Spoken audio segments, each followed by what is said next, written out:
إن الحمد لله نحمده ونستعينه ونستغفره ونؤمن به ونتوكل عليه ونعوذ بالله من شرور أنفسنا ومن سيئات أعمالنا من يهده الله فلا مضل له ومن يضلل فلن تجد له وليا مرشدا وأشهد أن لا إله إلا الله وحده لا شريك له ولا ضد ولا ند ولا مثيل له ولا مثال له وأشهد أن سيدنا ومولانا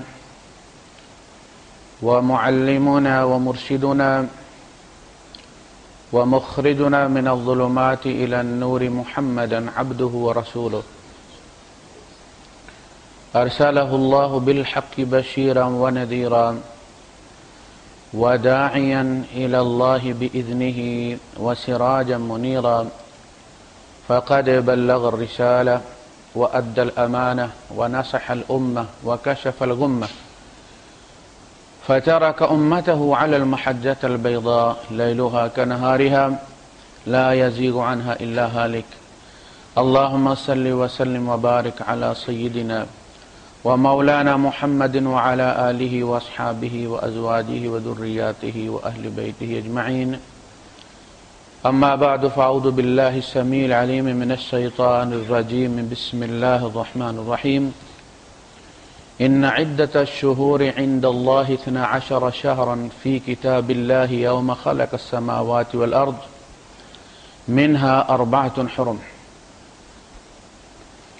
صدق الله العظيم رب اشرح لي صدري ويسر لي أمري واحلل عقدة من لساني يفقه قولي آمین یا رب العالمین۔ اللہ پاک نے سورہ توبہ میں ارشاد فرمایا کہ جب سے ہم نے زمین و آسمان پیدا کیے ہیں مہینوں کی تعداد 12 ہی ہے، اور ان میں سے 4 مہینے محترم ہیں۔ حرم احترام کے لیے اس کے معنوں میں آیا، تقدس کا لفظ جو ہے وہ القدس المقدس قرآن حکیم میں بھی استعمال کیا گیا ہے، ارض المقدسہ۔ حرم اس لیے حرم ہے کہ اس میں اللہ کی حدوں کا احترام کیا جاتا ہے، اور محرم رشتے اس لیے محرم ہوتے ہیں کہ ان کے بارے میں جو اللہ کی حد ہے وہ احترام کا تقاضا کرتی ہے کہ ان کے ساتھ آپ کا نکاح نہیں ہو سکتا۔ اب ہمارے یہاں ہجری سال کی ابتدا ہوتی ہے محرم کے ساتھ،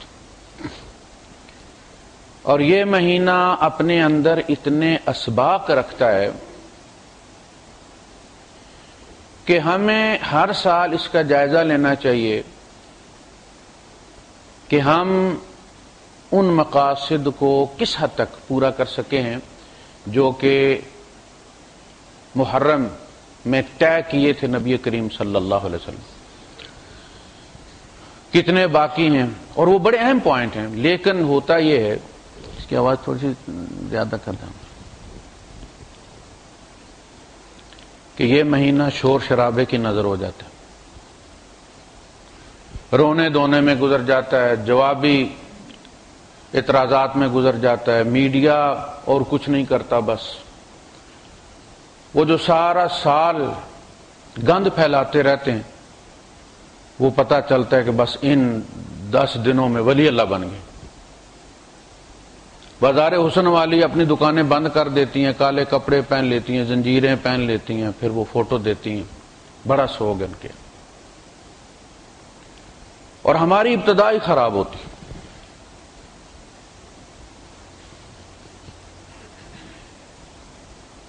اصل میں سن ہجری کا جو اجرا کیا گیا تھا، لوگ تو شخصیات کے پیچھے بناتے ہیں نا اپنے کیلنڈر، اسلام واحد دین ہے کہ جس نے مقصد پر اپنے کیلنڈر کی بنیاد رکھی، شخصیت پر نہیں رکھی۔ نہ یہ نبی کریم صلی اللہ علیہ وسلم کی پیدائش سے شروع ہوتا ہے، نہ وفات سے شروع ہوتا ہے، نہ ہی یہ معراج سے شروع ہوتا ہے، اس لیے کہ وہ ذاتی تجربہ تھا، سوسائٹی پہ اس کا کوئی اثر نہیں، سوشل ویلیوز کے ساتھ اس کا کوئی تعلق نہیں، اس لیے اس کو اتنی اہمیت نہیں دی، قرآن نے بھی اتنی اہمیت نہیں دی۔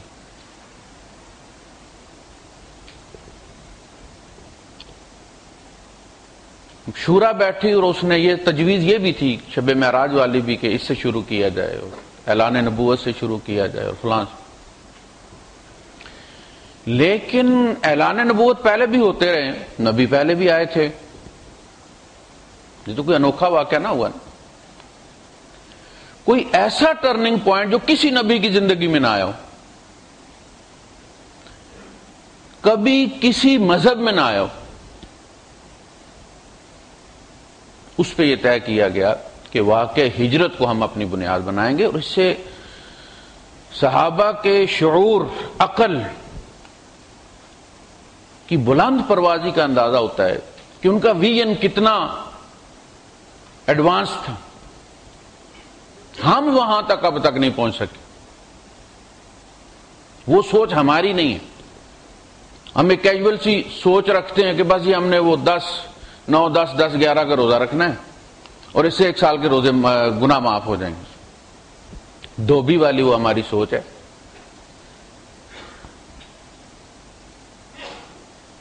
اصل میں ہر نبی دعوی نبوت کرتا تھا، محنت کرتا تھا، پتھر کھاتا تھا، گالیاں کھاتا تھا، الزامات لیتا تھا، اپنا سر بھی کٹا دیتا تھا، حضرت یحییٰ علیہ السلام کی طرح، حضرت زکریا علیہ السلام کی طرح، اور بعض وہ بھی تھے جو ہجرت کر جاتے تھے، حضرت موسیٰ علیہ السلام کی طرح، حضرت ہارون علیہ السلام کی طرح، حضرت نوح علیہ السلام کی طرح، لیکن اس ہجرت کے بعد چیپٹر کلوز ہو جاتا تھا، اس نبی کو اب مزید تبلیغ کی ذمہ داری نہیں سونپی جاتی تھی، ان کو واپس ہیڈ کوارٹر رپورٹ کرنے کے لیے کہا جاتا تھا، قوم برباد کر دی جاتی تھی، نبی حرم میں آ جاتے تھے واپس GHQ میں، اور ڈھیر سارے نبی دفن ہیں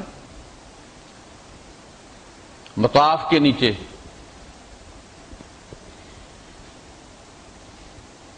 یہ پہلی دفعہ ایسا ہوا کہ ہجرت ہوئی، اور وہ چیز جو نبی کے اصلی موطن کے اندر جہاں پیدا ہوئے، جہاں آپ نے محنت کی، وہاں کامیاب نہیں ہوئی بلکہ دوسرے علاقے میں کامیاب ہوگی۔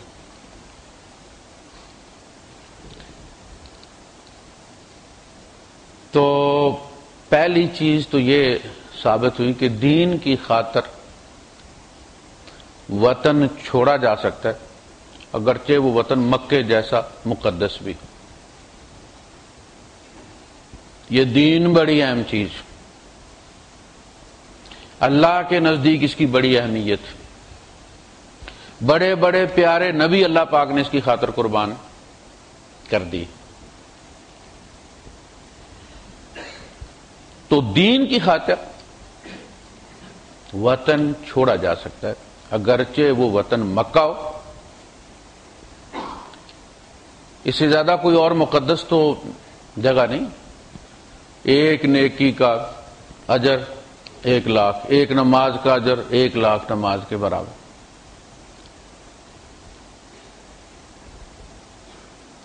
بیت المقدس میں 50,000 اور مدینے میں 1,000۔ دوسری بات،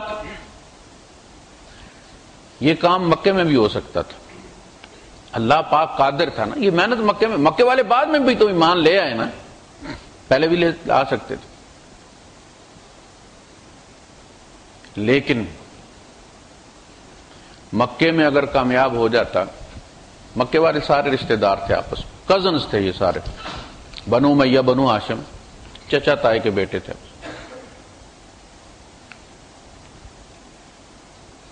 تو ایک ریاست نہ بنتی ہے، خاندان بن جاتا۔ غیروں کے ساتھ ملک کس طرح چلائے جاتے؟ اچھا، مکے والے سارے مسلمان ہو جاتے تو ان میں یہودی کوئی نہیں تھا، عیسائی کوئی نہیں تھا، مشرک ہوتے تو قتل کر دیے جاتے، مسلمان ہوتے تو سارے مسلمان ہوتے۔ اب غیر مسلموں کے ساتھ ایک اسٹیٹ میں آپ کیسے رہیں گے؟ یہ تجربہ بھی کروانا تھا۔ تو پہلی چیز جب نبی کریم صلی اللہ علیہ وسلم سے پوچھا گیا کہ ای الجہاد افضل یا رسول اللہ، اللہ کے رسول کون سا جہاد افضل ہے؟ تو آپ نے فرمایا ان تجاہد نفسک فی طاعت اللہ، کہ تو اللہ کی اطاعت میں اپنے نفس سے لڑے، اپنے آپ سے لڑے۔ یہ پہلا جہاد ہے کہ بندہ خود وہ کام چھوڑ دے جن سے اللہ پاک منع کرتا ہے، اور وہ ایزیلی چھوٹتے نہیں، عادت بن چکے ہوتے ہیں نا، وہ لسٹ ہوتی ہے، ایک علت پڑ چکی ہوتی، جب اس کا وقت آتا ہے اس گناہ کا تو بندہ بےتاب ہو جاتا۔ اس وقت اس چیز کو دبانے میں جو بندے کو جدوجہد کرنی پڑتی ہے، جو پاپڑ بیلنے پڑتے ہیں، وہ اللہ کے یہاں ریکارڈ ہوتے ہیں۔ وَنَعْلَمُ مَا تُوَسْوِسُ بِهِ نَفْسُهُ، اس وقت نفس جو وسوسے، جو دلائل دے رہا ہوتا ہے نا، وکیل ہے نا، تو اللہ ان سے بھی آگاہ ہوتا ہے۔ ان تجاہد نفسک، تو اپنے آپ سے لڑے۔ آپ نے فرمایا پہلوان وہ نہیں جو دوسرے کو بچھاڑ دے، پہلوان وہ ہے جو اپنے نفس کو بچھاڑ دے۔ پھر پوچھا گیا کہ ای الہجرت افضل یا رسول اللہ، اللہ کے رسول ہجرت بہترین کو نہ دیکھیں، صحابہ کے سوال دیکھیں، وہ ہمیشہ بہترین کی تلاش میں رہتے تھے، اور ہم ساری مسجدوں مولویوں کے پاس گھومتے ہیں ڈسکاؤنٹ کے لیے کہ کہیں چھوٹ مل جائے، یار بغیر وضو کے نماز کا کوئی فتویٰ مل جائے کہ سردیوں میں بغیر وضو کے پڑھ لیا کرو۔ ای الہجرت افضل یا رسول اللہ، افضل کون سی ہجرت ہے؟ آپ نے فرمایا ان تہجر معصیت اللہ من معصیت اللہ الی طاعت اللہ، کہ تو اللہ کے نافرمانوں کی صف سے اللہ کے فرمانبرداروں کی صف میں ہجرت کر جائے، نافرمانوں سے تابعداروں میں آ جائے۔ اور یہ ہجرت سینے کے اندر ہوتی ہے، یہ پہلا جہاد بھی سینے کے اندر ہوتا ہے۔ یہاں کامیاب ہوتا ہے تو باہر پھر تقاضے پورے کرتا ہے۔ دیکھنا، سیل کے اندر اپنے اندر جان ہوگی تو پھر وہ پہیا گھمائے گا نا کھلونے کا، اس کی اپنے اندر ہی جان نہیں ہے تو اس نے باہر پھر کیا کرنا ہے؟ اندر ایمان ہوگا تو باہر کے تقاضوں کو پھر پورا کرے گا۔ تو پہلا جہاد اپنی ذات کے اندر، سوچ لو، ٹائم لو، مہینہ سوچو، 2 مہینے سوچو۔ اللہ کے رسول صلی اللہ علیہ وسلم کے پاس جب لوگ آتے تو حضور یہ نہیں کہتے ابھی ابھی مسلمان ہو جاؤ، آپ کہتے جاؤ سوچو۔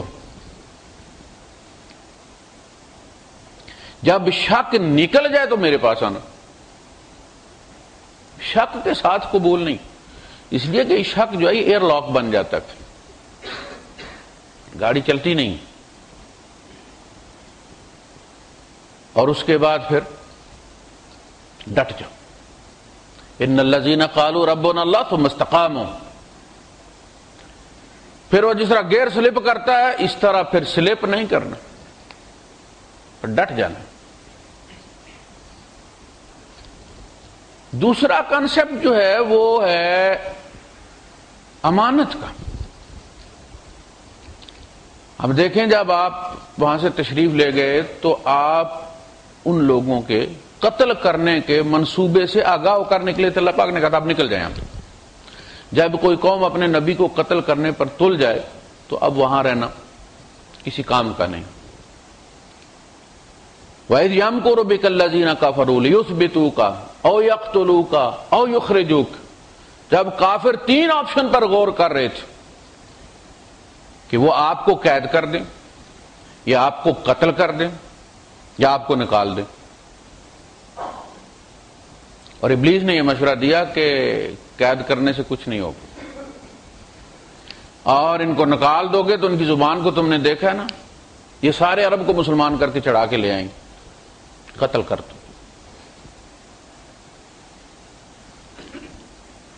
تو آپ نکلے اور حضرت علی رضی اللہ تعالیٰ عنہ کو آپ نے وہاں چھوڑا. کس لیے؟ کہ علی ان بدبودار لوگوں کی امانتیں واپس کر کے آنا. یہ نہیں کہ کھا جاؤ ہڑپ کر دو. آپ کو پتا نا، آپ کے تعلقات جب یورپ کے ساتھ کشیدہ ہوتے ہیں تو سب سے پہلے اکاؤنٹ فریز ہوتے ہیں. آپ وہ پیسہ ہضم کرنے کا بہانہ مانگتا ہے. وہ آپ نے ایسا نہیں کیا. ان اللہ یأمرکم ان تؤدوا الامانات الی اہلہا، اللہ تمہیں حکم دیتا ہے، یہ اللہ کا حکم ہے. سپریم کورٹ کا بھی حکم ہوتا ہے، توہین عدالت لگتی ہے. اللہ حکم دے رہا ہے، ہم توڑ دیتے ہیں اور سمجھتے ہیں کہ توہین عدالت نہیں لگتی. توہین دوسرے لوگ کرتے ہیں، ہم کرتے ہیں توہین اپنے اللہ کی بھی اور رسول کی. وہ بخاری شریف میں ہے نا، من ہاجر الی اللہ ورسولہ فہجرتہ الی اللہ ورسولہ، جس نے ہجرت کی اللہ اور رسول کی طرف، اس کی ہجرت اللہ اور رسول کی طرف ہے. ورنہ تو لوگ وطن چھوڑتے ہیں نا، کوئی درہم کے لیے چھوڑتا ہے، کوئی پاؤنڈ کے لیے چھوڑتا ہے، کوئی ڈالر کے لیے چھوڑتا ہے. تو اللہ کی طرف ہجرت یہ ہے کہ فرائض کا خیال رکھا جائے، اللہ پاک کے احکامات کا خیال رکھا جائے، اللہ کی حدوں کا خیال رکھا جائے، نہ غصے میں توڑا جائے نہ خوشی میں توڑا جائے. یہ دو ہی موقع ہوتے ہیں توڑنے کے. باقی تو ہم نفاق کی چادر اوڑے رہتے ہیں نا اپنی مسلمانی والی. لیکن جب خوشی یا غم آتا ہے تو ہمارے اندر کا وہ نافرمان سامنے آ جاتا. یہ ہمیں دکھایا جاتا ہے دنیا میں. یہ ٹیسٹ ہے ہمارے. کیا کہا؟ انما اموالکم اولادکم فتنہ. یہ تمہاری کسوٹی ہے بھائی. وہ محشر کا پلڑا یہاں ہے، رب کی عدالت یہاں لگی ہوئی ہے، فیل پاس یہاں، اور قیامت کو تو ہم ٹرافی بانٹیں گے. ٹرافیاں ملیں گی وہاں. یہ فیل پاس دنیا میں ہی ہونا ہے اور قبر میں جانے سے پہلے ہونا ہے. وہ شہزادی کی کہانی تھی نا کہ وہ بلی ہوتی ہے اور جادو کے زور سے وہ پھر شہزادی بن جاتی. لیکن اس کی ایک کمزوری بھی ہوتی ہے کہ جو ہی وہ کوئی چوہا دیکھتی ہے تو جھٹ سے بلی بن جاتی ہے. اس کی نیچر جو ہے وہ عود کر آتی ہے.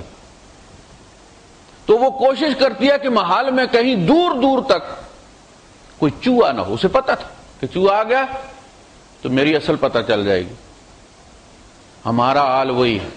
ہم بڑے مومن، بڑے حاجی، بڑے نمازی ہوتے ہیں، لیکن جو ہی وہ مفادات کا چوہا نظر آتا ہے نا ہم بلی بن جاتے. اصلی مسلمانوں سامنے آ جاتے 2 نمبر. اللہ تمہیں حکم دیتا ہے تو نافرمانی نہیں کرنی. اور رسول کی طرف ہجرت کیا ہے کہ بدعت چھوڑ دو، سنت کی طرف. بدعت میں نشہ بڑا ہے، مزہ بڑا ہے. دیکھنا یہ جو نشہ کرتے ہیں، کیوں نشہ کرتے ہیں؟ وہ جو سرور آتا ہے نا، وہ فائلیں سو جاتی ہیں نا،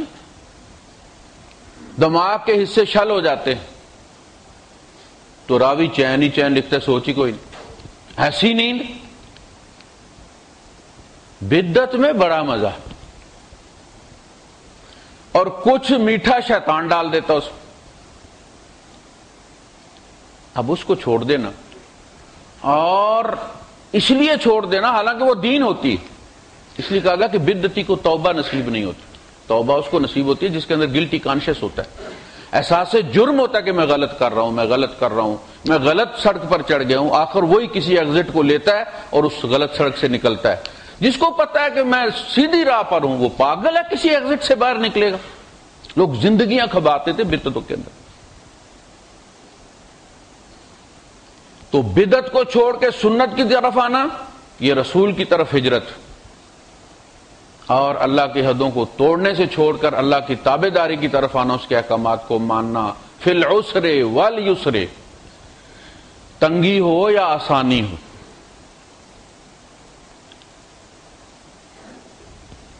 اور خوشی ہو یا جبرن اپنے آپ کو مجبور کرنا پڑے،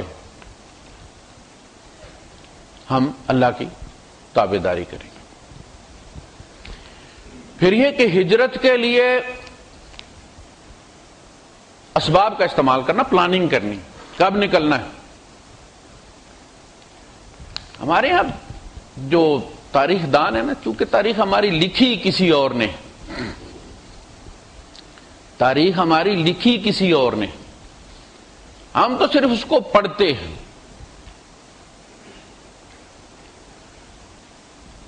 کہ حضرت علی رضی اللہ تعالیٰ عنہ کو نبی کریم صلی اللہ علیہ وسلم نے چھوڑا، آپ رات کو نکلے، سوئے ہوئے تھے، ایسا نہیں آپ دوپہر کو نکلے، مکے والے دوپہر کو سوئے ہوئے تھے، آپ تشریف لائیں ابو بکر صدیق رضی اللہ تعالیٰ عنہ کے گھر اور دوپہر کو یہ نکلے وہاں سے، اور یہ پہلے طے تھا کہ کب نکلنا ہے، کس روٹ پہ جانا ہے، گائیڈ ہائر کیا ہوا ہے، حالانکہ وہ کافر ہے لیکن دیانتدار تھا، جس چیز کے پیسے لیتا تھا کام پورا کرتا تھا۔ اس کو لیا ہے مدینے کی اپوزٹ سائڈ پہ گئے، اس لیے کہ مکے والوں کو پتا تھا آپ نے مدینے جانا ہے، انہوں نے اسی روٹ کی طرف دعویٰ بولنا تھا، آپ بالکل اس کے اپوزٹ یمن کی طرف نکل گئے، گھوم کے آئے ہیں پھر آگے سے۔ تو آپ نے پلاننگ کی، ٹیکنیک استعمال کی، اونٹ خریدا، براق کا انتظار نہیں کیا، براق بھی تو اویلیبل تھی نا، براق کا، اس لیے کہ میری امت بھی پھر براق کے انتظار میں نہ بیٹھ جائے۔ نبی کریم صلی اللہ علیہ وسلم نے بالکل انسانی سطح پر رہ کر اسلام کی تحریک چلائی اور اس کو کامیاب کی، معجزات کو اس میں دخل نہیں دینے دیا۔ کل قوم بھی یہ نہ کہ وہ تو اس لیے کامیاب ہو گئے کہ وہ ایسے کرتے تھے تو 100 گھوڑا آ جاتا تھا، ایسے کرتے تھے تو 1000 تلوار آ جاتی تھی، 2 گھوڑوں کے ساتھ بدر میں کام چلایا۔ یہود سے کرائے پر لیا اسلحہ، جنات سے نہیں منگوایا، ادھار لیے۔ آپ جب مکے سے حنین کی طرف نکلے ہیں تو بھی آپ نے مکے والوں سے، جو بھی مسلمان نہیں ہوئے تھے، آپ نے ادھار لیا ان سے اصل۔ اسباب کا استعمال کرنا اور اس وقت کے دستیاب اسباب کو اللہ کی ملک سمجھ کے استعمال کرنا، اس کی شیطان کی ملک نہیں کہ فلاں چینل جو ہے جی یہ شیطانی چینل ہے جی، فلاں میڈیا جی انٹرنیٹ شیطان ہے جی، تم اس کو مسلمان کر لو، تم دنیا میں بھیجے کس لیے گئے ہو؟ کہ سب کچھ چھوڑ چھاڑ کے غار میں گھس جاؤ تم اس سے اسلامی کام لو۔ وہ انکار کرتا کہ قرآن ڈاؤن لوڈ نہیں کرنا، یہ موبائلوں میں کہا بھرے پھرتے ہیں، اس کو کہاں سے آیا؟ یہ کسی جامعہ سے لیا آپ نے، جامعہ بنوریا نے ڈال کے دیے کہ انٹرنیٹ سے لیا آپ نے؟ اس کا استعمال اچھا بھی ہے برا بھی ہے۔ مکے والوں کی طرف سے بھی گھوڑے آئے تھے اسلام کے خلاف لڑنے کے لیے، اللہ کے خلاف لڑنے کے لیے، ادھر سے بھی 2 گھوڑے تھے، گھوڑے ہی تھے لیکن اسلام کے حق میں لڑنے کے لیے۔ تو اسباب کا استعمال نبی کی سنت ہے اور ہمارے لیے سبق ہے۔ پھر آپ جب مدینہ تشریف لے گئے تو آپ نے سب سے پہلے قباء کی بستی میں قیام فرمایا، سب سے پہلے مسجد بنائی۔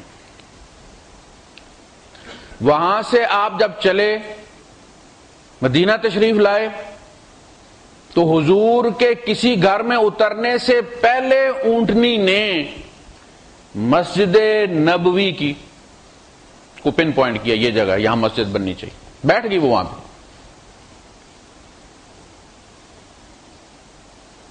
اس کے بعد اٹھی اور پھر ابو ایوب انصاری رضی اللہ تعالیٰ کے گھر کے سامنے جا کے رک گئی۔ تو پتہ یہ چلا کہ مومن کی زندگی کا محور مسجد ہے، وہ جہاں جاتا ہے سب سے پہلے یہ دیکھتا ہے، کرائے پر مکان بھی لیتا ہے نا تو یہ دیکھتا ہے کہ قریب کوئی مسجد ہے کہ نہیں۔ وہ کہیں بھی اترتا ہے تو سب سے پہلے دیکھتا ہے کہ نماز میں ٹائم کتنا رہ گیا. مومن اور مسجد کا تعلق مچھلی اور پانی کا، بے چین رہتا. تو مسجد یہ سبق ہے ہجرت کو کہ جو بندہ حالت سفر میں، ابھی حضور صلی اللہ علیہ وسلم کو قیام تو نہیں فرمایا تھا نا قباء میں، اس کے باوجود آپ نے وہاں اس مسجد کی بنیاد رکھی. مشورے ہوتے تھے مسجد میں ہوتے تھے، مال غنیمت تقسیم ہوتا تھا مسجد میں ہوتا تھا، قیدی مسجد میں لائے جاتے تھے، بچے مسجد میں پڑھتے تھے، بڑے مسجد میں پڑھتے تھے، خطبہ ہوتا تھا مسجد میں ہوتا تھا، نکاح ہوتا تھا مسجد میں ہوتا تھا، معاہدے ہوتے تھے مسجد میں. یہ مسلمانوں کی پارلیمنٹ ہے. ایک سبق یہ ہے ہجرت کا. پھر آپ نے جو لوگ مہاجرین تھے در بدر سے سب کچھ چھوڑ آئے تھے، صرف لگا ہوا جوڑا پہن کر وہ پہنا ہوا جوڑا ہی لے کر آئے تھے. اکا دکا کوئی رات کو نکلا، کوئی دوپہر کو نکلا، چھپ چھپا کے وہ نکلے وہاں سے مدینہ آ گئے. اب یہاں ہوٹل بھی کوئی نہیں ہے، سرائے بھی کوئی نہیں ہے، روٹی پکانے والے تندور بھی کوئی نہیں ہے، سہولیات کوئی نہیں ہے، چھوٹی سی بستی ہے. کیا کرنا ہے؟ نبی کریم صلی اللہ علیہ وسلم نے ایک مہاجر اور ایک انصاری کا ہاتھ پکڑ کے ہاتھوں میں ہاتھ ڈالا، فرمایا یہ تمہارا بھائی ہے، لے جاؤ اس کو کیا کہتے ہیں؟ مواخات. اخو سے بنائی مواخات، بھائی چارہ، بھائی بنانا. تو اگر ایک گھر میں ایک بندہ شریک ہو جائے تو بوجھ نہیں نہ پڑتا. ایک ہانڈی میں سے ایک پلیٹ نکل آئے کوئی مسئلہ نہیں.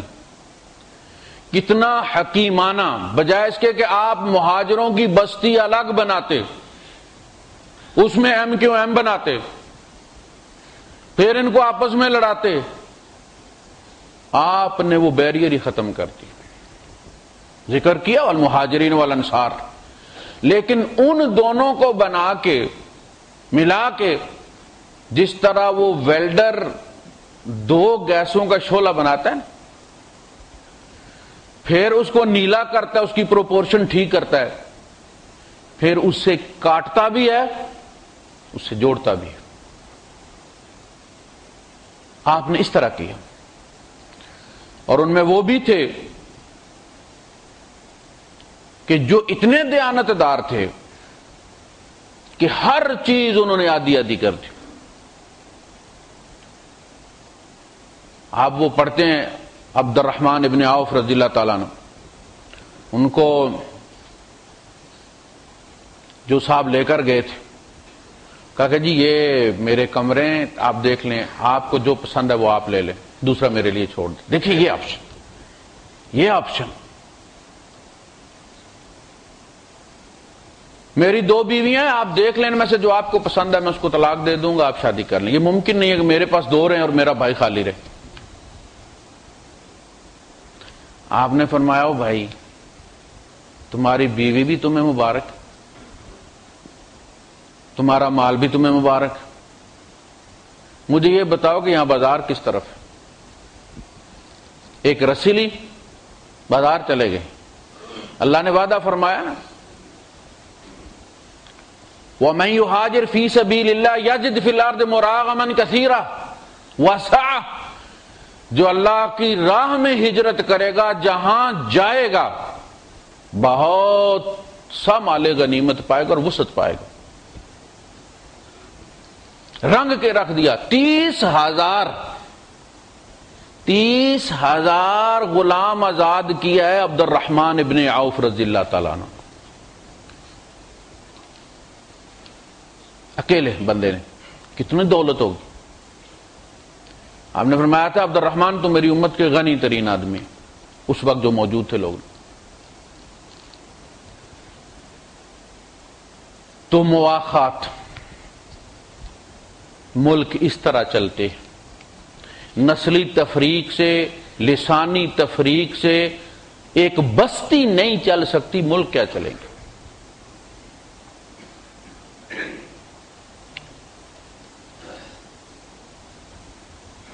پھر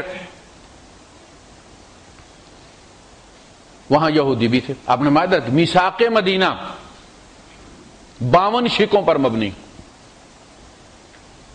کہا گیا کہ یہود اور نصارہ ان کے قبیلوں کے نام لکھے گئے اور سب نے سائن کی.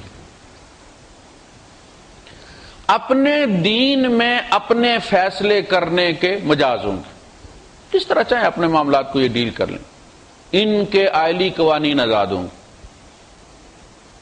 ہمیں اس پہ کوئی اعتراض نہیں.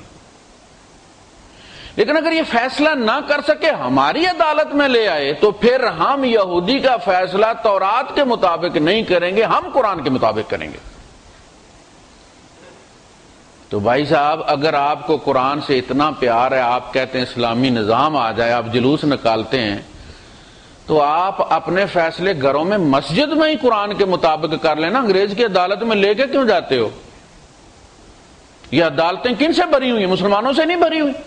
پیشاب کرنے کی جگہ کچہری میں نہیں ملتی، کیوں؟ ان میں سے کسی کو پتا نہیں کہ حق کیا اور باطل کیا ہے. جس نے جھوٹا کیس کیا اس کو پتا نہیں میں نے جھوٹا کیس کیا ہوں. یہ کیسے مسلمان؟ تو انہیں اگر رسالت والے دیکھنے ہیں نا تو کچہری بھری ہوئی ہے ان سے.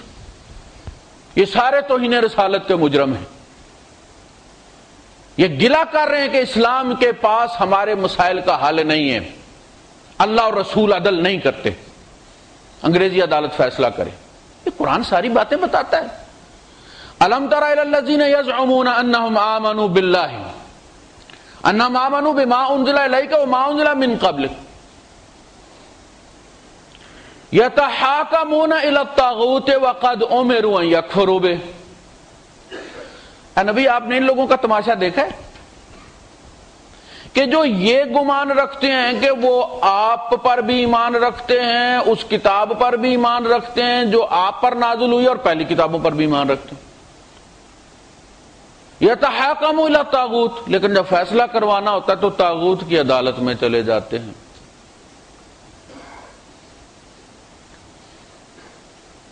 یخافون ان یحیف اللہ علیہم ورسولہ، کیا یہ لوگ اس بات سے ڈرتے ہیں کہ اللہ اور اس کا رسول ڈنڈی مار جائیں گے؟ کیوں گئے اس عدالت میں؟ توہین کر کے ہی گئے ہو نا. کوئی باپ کہتا کہ نہیں، میں نے اپنے، کوئی بچہ کہتا میں نے اپنے باپ سے فیصلہ نہیں کرانا، فلان نائی سے کروانا میں، تو باپ تو پھر کہے گا نا کہ تم میرے بچے ہے ہی نہیں اصل میں، اسی نائی کے ہو.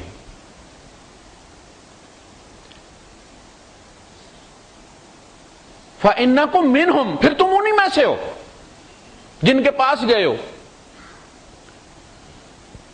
یریدون ان یتحاکموا الی الطاغوت، یہ طاغوت کے پاس اپنا محکمہ لے کر گئے ہیں. وقد امروا ان یکفروا بہ، حالانکہ جو کتاب آپ پر نازل ہوئی ہے اس میں لکھا گیا تھا کہ ان کا انکار کرو، اللہ رسول پر اعتبار کرو. بندے کو پتا ہے، کہتا پتا مجھے بھی ہے، وکیل بھی اس کو بتاتا ہے، وہ بھی کہتا ہے کہ پتا مجھے بھی ہے کہ ملنا کچھ نہیں پر کھچ تروتے ہونی ہے نا، اور اس کھچ ترو میں تیرا ایمان چلا جائے گا، اس کا تمہیں احساس ہے؟ کھچ ترو میں تم جب مر جاؤ گے اور قبر میں ایمان چیک ہوگا اور نہ نکلا تو جو تیری کھچ ترو وہاں ہونی ہے اس کا کیا بنے گا؟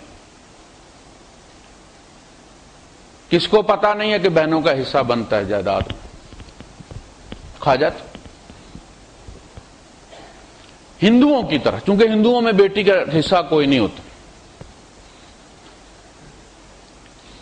وہ جہیز میں ہی دے دلا کے اس کو فارغ کر دیتے. پھر حاجی بھی ہوتے ہیں، نمازی بھی ہوتے ہیں، وضو بھی کرتے ہیں، تہجدیں بھی پڑھتے ہیں، مگر وہ سب کچھ حرام ہوتا ہے. متفق علیہ حدیث ہے نا کہ کوئی بندہ بڑے دور سے سفر کر کے بیت اللہ میں آتا ہے، اغبر اشعث، پاؤں اور لباس غبار سے بھرا ہوا ہے، بال بکھرے ہوئے، ہاتھ اٹھا اٹھا کے کہتا ہے لبیک اللہم لبیک حضور فرماتے ہیں اللہ اسے کیسے کہے لبیک و سعدیک جبکہ ماکلہ حرام وملبسہ حرام ومشربہ حرام، اللہ اسے کیسے سینے سے لگائے جبکہ اس کے کپڑے بھی حرام کے، اس کا کھانا بھی حرام کا، اس کا پینا بھی حرام کا۔ یہ منی لانڈرنگ کے طور پہ انہوں نے رکھا ہوا ہے، ادھر ٹیکس چوری کیا ملک میں، عمرہ کارائے کا یومن ولدتہ امہ، ایسے ہو گئے جیسے معصوم، جیسے ماں نے آج ہی جنا ہے۔ یہ ذاتی گناہ میں ہوتا ہے، جو لوگوں کے حقوق دینے ہیں نا وہ شہید کو بھی معاف نہیں۔ حضور نے فرمایا کوئی بندہ اللہ کی راہ میں شہید ہو، پھر زندہ کیا جائے، پھر شہید ہو، پھر زندہ کیا جائے، پھر شہید ہو، تو بھی اسے حقوق معاف نہیں۔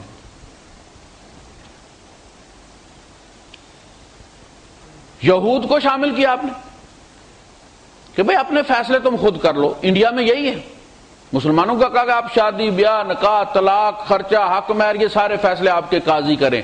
ہندوستان کے مسلمانوں کو جو اختیارات حاصل ہے نا پاکستان کے مسلمانوں کو نہیں ہے۔ یہاں ایوب خان کا اہلی قانون چلتا ہے، ان کی سپریم کورٹ نے ان کے پارلیمنٹ کو مجبور کیا کہ مسلمانوں کو آئلی قوانین میں آزادی دی جائے، ان کے آئین میں یہ شامل ہے۔ اور آپ کو پتہ ہے یہ آپ کا جو وہ کیا نام تھا ملک کا، اس کا جو کیس تھا مسلمان قاضی نے حل کیا تھا۔ قاضی کی انڈیا میں بڑی اہمیت، ہمارے یہاں ٹکے بھاؤ بکتے ہیں، جس میں اب جائیں آپ مدرسے سے فتویٰ لے لیں اس کی کوئی ویلیو، تقی عثمانی صاحب کے فتوے کی کوئی ویلیو نہیں، آپ کی مرضی ہے مان لیں نہ مانے تو وہاں کا قاضی جو سائن کر دیتا ہے سپریم کورٹ تک چلتا ہے۔ ہندوستان کے مسلمان دین میں ہم سے زیادہ آزاد ہیں۔ ہمارے یہاں طلاق دے دیں آپ یونین کونسل میں رجسٹر نہ کروائیں، آپ 100 طلاق دے دیں، شریعت کہتی ہے ہو گئی، یا ایوب خان کا قانون کہتا ہے نہیں ہوئی، قانوناً وہ اس کی بیوی ہے، وہ اٹھا کے لے جاتا ہے، آپ کو پتہ ہے شرعاً اس کی طلاق ہو چکی ہے، آپ قتل کر دیتے ہیں اسے یا وہ آپ کو قتل کر دیتا ہے۔ اکثر کیسز اس قسم کے ہمارے یہاں یہ سی این جی اور پیٹرول والے ہوتے ہیں نا، کٹ لگی ہوئی، جہاں چڑھائی آئی تو وہ پیٹرول پہ کر لی اور جہاں پھر سیدھا آ گیا معاملہ تو سی این جی پہ کر لی۔ ہمارے یہاں دو نظام چل رہے ہیں۔ یہود کے فیصلے یہودی خود کریں، لیکن جب وہ ہماری عدالت میں لے کر آئیں گے، یہی کہتا ہے ہندوستان، جب پھر تم ہماری عدالت میں آؤ گے تو پھر لا آف دی لینڈ ہمارا آئین ہوگا، پھر ہم اس کے مطابق فیصلہ کریں گے۔ پھر تم یہ نہیں کہہ سکتے کہ جی اسلام کے مطابق کریں، اسلام کے مطابق کرنا تھا تو تم کر لیتے نا، ہمارے پاس کیوں لائے ہو؟ وہاں مسئلہ حل نہیں ہوا نا، اس لیے ہمارے پاس لے کر اب ہم حل کریں گے۔ یہود کو یہ آزادی دی گئی۔ اچھا سارے مسلمان ایک جیسے نہیں ہوتے، جو آئیڈیل ریکوائرمنٹ ہوتی ہے کسی دین کی، اس پہ بڑی مشکل سے 2% لوگ چلتے ہیں، وہ ہندو مذہب ہو، وہ یہودی ہو، وہ مسلمان ہو، سارے لوگ وہ آئیڈیلز پورے نہیں کر سکتے، اپنی اپنی طبیعتیں، لیکن وہ طے کرتا ہے کہ اس حد تک آپ رہ سکتے ہیں، کوئی مسئلہ نہیں۔ دیکھنا یہ جو آپ دیکھتے ہیں سپیڈ لمٹ ہوتی ہے سڑک کے کنارے، یہ آئیڈیل ہے، اور یہ ایکسیڈنٹ کو سامنے رکھ کر بنائی گئی ہے، آئیڈیل حالات کے لیے نہیں ہے۔ جو بھی قانون بنتا ہے وہ مشکل کو سامنے رکھ کے بنایا جاتا ہے۔ آپ جا رہے ہیں، کوئی گاڑی نہیں سڑک، آپ اکیلے ہیں لیکن ٹائر پھٹ گئے، اب ٹائر آپ کو اپلیکیشن تو نہیں دے گا نا بیک ٹو اسٹیٹ کہ میں پھٹنا چاہتا ہوں، پھٹ گیا وہ، آپ 160 پہ جا رہے ہیں، اس کے بعد کیا ہوگا؟ آپ 120 پہ ہیں، کوئی مسئلہ نہیں، ایک جھٹکا گاڑی کھائے گی اور رک جائے گی، کنٹرول ہو جائے گی۔ لیکن کتنے لوگ اس پر چلتے ہیں میرے سمیت؟ بس کیمرہ جب آتا ہے تو ہم پھر 120 کی بجائے 118 ہی کر لیتے ہیں، یا اگر 140 پہ کیمرہ فٹ انہوں نے کیا اور بتا دیا کہ لمٹ یہ ہے کیمرہ لگنے کی ہو تو ہم 138 پہ کر لیتے ہیں، لیکن اس کے بعد یہی معاملہ دین میں ہوتا ہے۔ سارے لوگ کسی بھی ریاست میں 100% ایک جیسے نہیں ہوتے، ہر آدمی کی اپنی طبیعت ہے، اپنے حالات ہیں، اپنی مجبوریاں ہیں۔ جب کسی کے یہاں بچہ نہ ہو یا بچے اپنے چھوٹے چھوٹے ہوں اور دوسرا بندہ جس کے بچے جوان ہو گئے، اب اس سے بھی کوئی 4 انچ کا ان کا بڑا ہے، تو ہم جب ان کو دیتے ہیں نا مشورے، آئیڈیل مشورے دیتے ہیں، پھر وہ فون پہ اطلاع دیتا ہے کہ بیٹے نے نیچے رکھا ہوا ہے، مجھے پھینٹی لگتی ہے نا۔ اچھا جب اپنی اولاد جوان ہوتی ہے تو پتہ چلتا ہو یہ کیا ہو گیا، یہ تو وہ چھوٹے والا بچہ تو نہیں ہے، اس کے اندر تو ایک مرد پورا جوان ہوا ہے، اس کی کوئی اپنی بھی مرضی ہے، کوئی اپنی پسند ناپسند بھی ہے، وہ آگے سے سوال جواب بھی کرتا ہے، گھر سے نکال بھی نہیں سکتے، اور اس کو اب 3 سال کا بنا بھی نہیں سکتے، اس کے ساتھ گزارا کرنا تاکہ وہ بیڈ سے ورس اور ورس سے ورسٹ کی طرف نہ جائے۔ ابھی جماعت سے نماز نہیں پڑھتا نا، تو پھینٹی لگا کے گھر سے نکال دو گے تو وہ چرس بھی پیے گا باہر جا کے، تمہیں کیا پتا وہ کہاں گیا ہے، پہلے تمہارے سامنے تو تھا نا۔ تو ہم جب مشورے دیتے ہیں لوگوں کو تو عام طور پہ یہی کہتے ہیں پوڑی کے تھلہ دے اس نا، کہتے ہیں یار بیٹا میرا ایسے کر رہا ہے، تو مشورہ دیتے ہیں پکڑ کے نیچے رکھو، لگاؤ پھینٹی اس کو، تو ہم اپنا بچہ وہ 2 سال کا 3 سال کا تصور کرتے ہیں، پھر اس کا ریئیکشن۔ تو مدینہ کی ریاست میں بھی سارے لوگ ابو بکر نہیں تھے، نہ بن سکتے تھے، پوری امت میں ایک ہی ابو بکر ہے، عمر بھی ابو بکر نہیں ہے اور عثمان عمر نہیں ہے، یہ کیا سبق ہے؟ ہر ایک کی ایک طبیعت۔ فرمایا ارحم بامتی من امتی ابی بکر، قیامت تک آنے والے انسانوں میں میری امت کے بارے میں سب سے رحم دل ابو بکر ہے، وَأَشَدُّهُمْ فِي أَمْرِ اللَّهِ عمر، اور اللہ کے دین کے معاملے میں یہ امت قیامت تک عمر جیسا شخص پیدا نہیں کرے گی۔ وَأَصْدَقُهُمْ حَيَاءً عثمان، اور عثمان جیسا حیا والا اس امت میں کبھی پیدا نہیں ہوگا، جس سے فرشتے حیا کرتے ہیں۔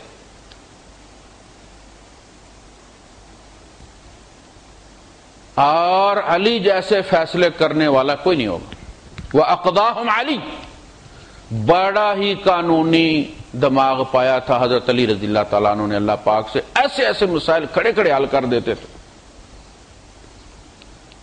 ایسے ایسے مقدمے، اونٹ کے وزن کے برابر سونا تولنا ہے یا چاندی دینی ہے، چاندی دینی تھی، کہا اب کیا کریں، اونٹ کے وزن کے برابر اونٹ کو ذبح کریں، پھر اس کو وہ تھوڑا تھوڑا کر کے وزن کریں کہ کتنا بنتا ہے، پھر اتنا تولیں، کیا کریں اس کو؟ حضرت علی رضی اللہ عنہ نے فرمایا کہ اونٹ کو کشتی میں بٹھاؤ اور جہاں تک پانی پہنچتا ہے نشان لگا دو، اس میں چاندی بھرو، جب وہاں پانی پہنچے تو وزن برابر ہو۔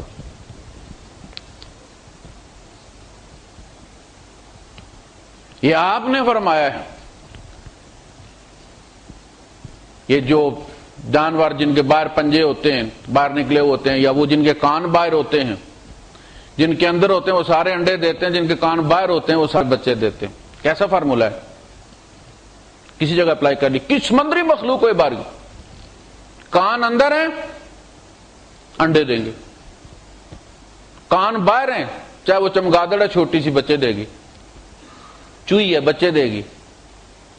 تو اقداہم علی، قانونی ذہن پایا حضرت علی رضی اللہ تعالیٰ نے۔ تو سارے علی بھی نہیں ہیں، تو پتہ یہ چلا کہ اگر کوئی بندہ گن پوائنٹ پہ سارے تقی عثمانی پیدا کرنا چاہے پاکستان میں، کبھی نہیں کر سکتا، اور پھر باقی کو مارنا بھی شروع کر دے اسٹینڈرڈ لے کے، اپنی فوٹو لے کے داڑھی اور وہ چھتے والی، اور ناپ کے باقی کو مارنا شروع کر دے، ممکن نہیں۔ اسی مدینے کا باسی عبداللہ بن ابی، نبی کے پیچھے نماز پڑھنے والا، جمعے میں حضور کو اپنا کندھا پیش کرنے والا، آرام سے جیا ہے کہ نہیں جیا اس بستی؟ نبی کے گھر تک وہ پہنچا ہے۔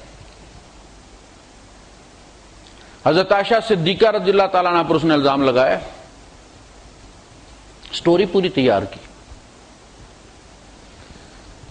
اس میں جن لوگوں نے انجانے میں کردار ادا کر دیا تھا ان کو سزا ملی، 80 کوڑے مارے گئے۔ حضرت حسان ابن ثابت رضی اللہ تعالیٰ عنہ شاعر رسول، ان کو لگے۔ حضرت مستہ رضی اللہ تعالیٰ عنہ بدری صحابی ہیں، ان کو کوڑے لگے ہیں۔ حمنہ بنت جحش، حضرت زینب بنت جحش ام المومنین کی بہن ہیں، ان کو کوڑے لگے ہیں۔ نہیں لگے تو عبداللہ بن ابی کو نہیں لگے۔ اللہ پاک نے وہ رکوع شروع کیا ہے تو اس کو ایکسکلوڈ کر دیا۔ والذی تولی کبرہ منہم لہ عذاب عظیم۔ یہ جو سٹوری رائٹر اور ہدایت کار ہے، اس کو 80 کوڑے نہ مارے جائیں، اس کے لیے ہم نے عذاب عظیم تیار کر رکھا ہے۔ لوگ کہتے ہیں نا کہ کیوں چھوڑ دیا عبداللہ بن ابی کو نبی کریم صلی اللہ علیہ وسلم نے، اور میں یہ کہتا ہوں کہ نبی کریم صلی اللہ علیہ وسلم کے ہر ایکشن کی، چاہے وہ حدیبیہ میں ہو، چاہے وہ بدر و احد میں ہو، چاہے وہ تبوک میں ہو، اس کا سورس قرآن حکیم ہے۔ یہ اللہ نے کہا، اس کو رہنے دیں۔ یہ عذاب، یہ 80 کوڑے توہین ہے، یہ 80 کوڑے والا نہیں، اس کو ہم عذاب عظیم دیں گے، اور ایک جرم میں 2 دفعہ سزا نہیں دی جا سکتی، اس لیے اس کو رہنے دیں۔ ان کو سزا ملی، گناہ معاف ہو گیا۔ خرچہ روکا ابو بکر صدیق رضی اللہ تعالیٰ نے، اللہ پاک نے فرمایا نہ، ایسا نہیں۔ جب معاف کر دیا، ہم نے معاف کر دیا نا کوڑے کھانے کے بعد، تو آپ کی عدالت ہم سے بڑی ہے ابو بکر کے، آپ معاف نہیں کر رہے۔ سپریم کورٹ کون ہے؟ ہم نے معاف کر دیا، آپ معاف نہیں کر رہے، یہ تو مسئلہ گڑبڑ ہو گیا۔ ہمیں اس کا ثبوت بھی چاہیے کہ آپ نے معاف کر دیا، دنیا کو پتہ چلے ابو بکر نے معاف کر دیا، آپ نے خرچہ دوبارہ شروع کر دیا، ڈبل کر دیا۔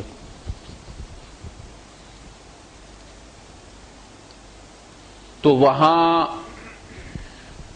اب دیکھیں سورہ توبہ نا، حضرت علی رضی اللہ عنہ سے پوچھا گیا کہ یہ سورہ توبہ میں بسم اللہ کیوں نہیں، باقی ساری صورتوں میں؟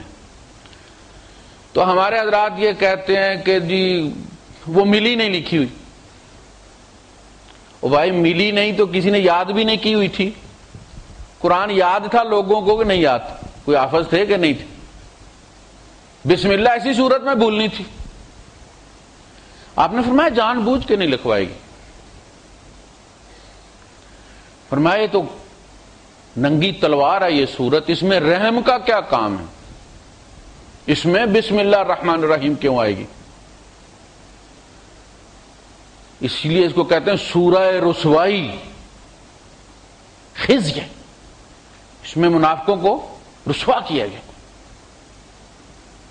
تو غزوہ تبوک میں ایک گروہ نے پلاننگ کر کے، آپ تبوک کی طرف جائیں تو آپ کو پہاڑی علاقہ ملے گا، اسی طرح تنگ رستے رہوں گے۔ تو ایک گروہ نے یہ پلاننگ کی منافقوں کے کہ جب یہ اوپر چڑھ جائیں گے تو ہم ان کے اونٹ کو جا کے بھڑکا دیں گے اور وہ نیچے گرے گا، شہید ہو جائیں گے، جان چھوٹ جائے گی۔ جب یہ لوگ آئے ڈھاٹے باندھے ہوئے، یہ مدینے سے حضور کے ساتھ چلے تھے، اسی نیت سے چلے تھے، تو جو حضور کے ساتھ صحابہ چل رہے تھے 2-4، آپ نے ان سے کہا کہ یہ گروہ آ رہا ہے اور ان کو روکو، یہ برے ارادے سے آ رہے ہیں۔ اب انہوں نے جب ان کو روکا، کون ہوئے؟ اتارو یہ منہ سے، تو انہیں پتہ چل گیا کہ بھئی یہ تو ان کو پتہ چل گیا ہے۔ وہ وہاں سے بھاگے۔ جب وہ بھاگ گئے تو آپ نے فرمایا، حضرت حذیفہ ابن یمان رضی اللہ تعالیٰ کو صاحب سر النبی کہتے ہیں، یہ نبی کے رازدار ہیں، ایسا راز ہے جو کسی کو حضور نے نہیں بتایا سوائے ان کے۔ تو آپ نے ان سے فرمایا کہ حذیفہ میں تمہیں ان کے نام بتا دیتا ہوں۔ وہ ڈاٹے باندھے رہیں، کوئی مسئلہ نہیں، یہ فلاں فلاں فلاں فلاں فلاں تھے، اور دیکھو یہ بات کسی کو نہیں بتانی، امانت ہے تمہارے پاس۔ کیا بات ہے؟ ملک اس طرح چلتے، بندے مارنے سے نہیں چلتے۔ وہ نبی کو قتل کرنے آئے ہیں، نبی ان کا نام بھی ڈسکلوز کرنا پسند نہیں کرتے۔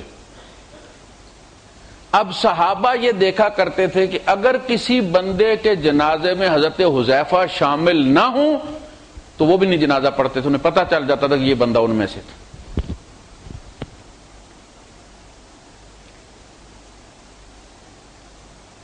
کیا کھلا دل تھا، ملک اس طرح چلتے ہیں، اتنا کھلا دل ہو تو ملک چلتے ہیں۔ عبداللہ ابن ابی سے بڑا گستاخ آج تک اس امت میں پیدا نہیں ہوا۔ سورہ توبہ میں 11 بار ان کو کافر کہا گیا ہے، لیکن 11واں پارہ شروع ہوتا ہے تو اللہ پاک فرماتا ہے فَأَعْرِضْ عَنْهُمْ إِنَّهُمْ رِجْسٌ، اعراض کرو نبی، یہ گندگی ہے، اس میں پتھر نہ مارو۔ لہذا یہ جو ہمارے یہاں قتل عام شیعہ سنی کے نام پہ ہو رہا ہے نا، اس کا کوئی جواز نہیں بنتا، نبی کے اسوے میں اس کا کوئی جواز نہیں بنتا۔ ان کو اسی ملک میں رہنا ہے، ہزارہ کو بھی، شیعوں کو بھی، سنیوں کو بھی، قادیانیوں کو بھی۔ یہ کوئی پارٹی نہیں کہ کوئی کسی کو نکال دے گا، یہ ملک ہے، ان کو بھی رہنا ہے۔ اگر ملک چلانا ہے مدینے کی ریاست کی طرح چلانا پڑے گا اور کھلے دل کے ساتھ چلانا پڑے گا۔ اللہ پاک مجھے بھی توفیق دے اور ہمارے باقی ساتھیوں کو بھی۔ وآخر دعوانا الحمدللہ رب العالمین۔